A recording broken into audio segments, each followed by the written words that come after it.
Иако звучи примамливо да се јаде однапред подготвен оброк, треба да се избегнуваат остатоците од одредени намирници. Дури и највкусните остатоци можат да бидат опасни и треба да се обрне посебно внимание на овие намирници. Компирите може да представуваат ризик доколку се чуваат подолго во фрижидер или се чуваат на собна температура.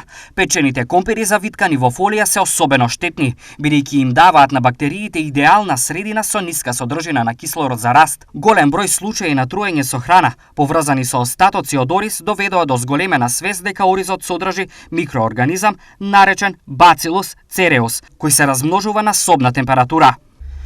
Суровото пилешко има тенденција да содржи салмонела, а времето и ниските температури се рецепт за катастрофа, бидејќи овие бактерии се размножуваат. Најдобар начин да го избегнете ова е да се погрижите за внатрешната температура на вашето пилешко, да достигне до 165 степени.